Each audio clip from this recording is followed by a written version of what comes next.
Satin बाओबर्ड। ये दुनिया के सबसे अनूठे और आकर्षक पक्षियों में से एक है। इन पक्षियों के नर मादा को आकर्षित करने के लिए पेचीदा और खूबसूरत घोंसले बनाते हैं। ये खूबसूरत ढांचे ही नहीं बनाते, ये उन्हें तरह तरह की रंगीन चीजों से बड़े नाज से सजाते भी हैं।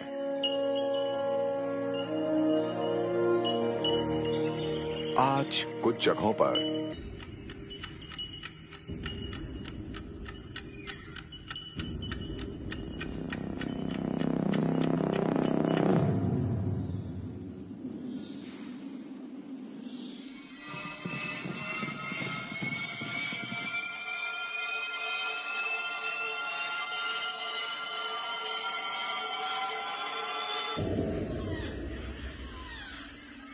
उत्तरी अमेरिका के बहुत पास मध्य अमेरिका के जंगलों में बहुत अंदर जाना मुमकिन है।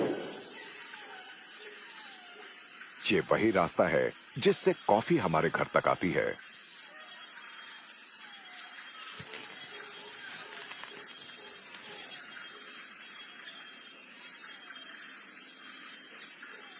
जब अमेरिका में कोई एक कप कॉफी पीता है तो इससे मध्य अमेरिका के जंगलों का सफाया होता है और इससे दुनिया के सबसे ज्यादा खतरों में पड़े बंदर की मुसीबतें बढ़ती हैं। यह है स्पाइडर मंकी। जिंदा बचे रहने के लिए इसे बड़ा सा जंगल चाहिए क्योंकि इसकी खुराक में मौसमी फल शामिल हैं जो जंगल के बड़े दायरे में मिलते हैं।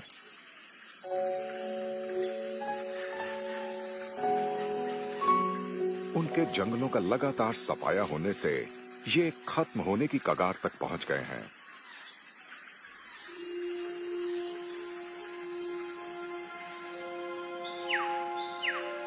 बेकिंग और कॉस्मेटिक इंडस्ट्री में बड़ी तादाद में ताड़ के तेल का इस्तेमाल होता है और इससे एक और विशाल वनमानुष की जान खतरे में है जो बोर्नियो के जंगल में रहता है, इंसान का सबसे नजदीकी रिश्तेदार ओरंगुटैन।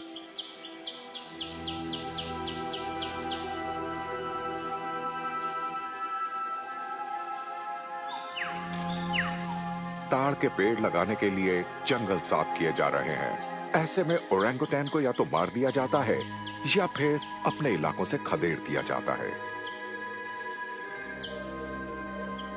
पिछले 60 सालों में इनकी तादाद 60% कम हुई है और अंदेशा यही है कि साल 2025 तक इनकी तादाद 20% से भी कम रह जाएगी।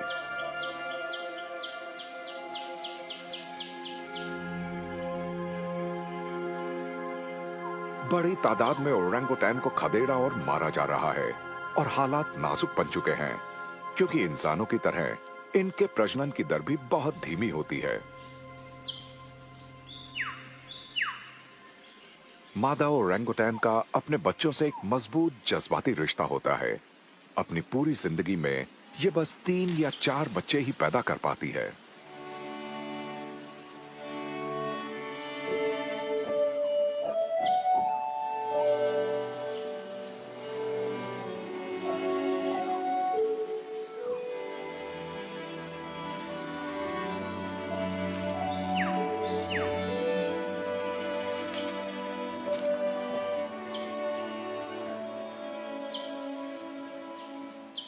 इसके बावजूद जंगल में ही, खास तौर पर अमेज़न के जंगलों में हमें ये मिसालें नजर आती हैं कि किस तरह इकोसिस्टम का संयम से इस्तेमाल करके सब कुछ बचाया जा सकता है।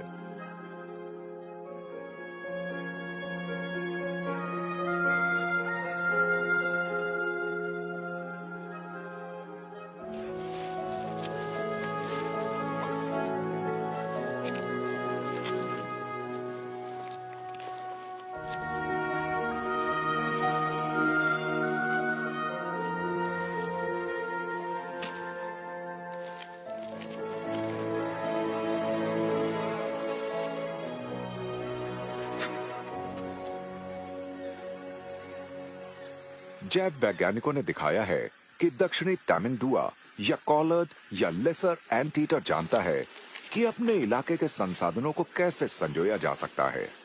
इसके भयानक पंजे देखकर लगता है कि ये तो आसानी से दीमक या चींटियों के टीलों को तोड़ सकता है, पर इसके बावजूद ये तबाही की आंधी नहीं बनता, बल्कि संयम रखता है।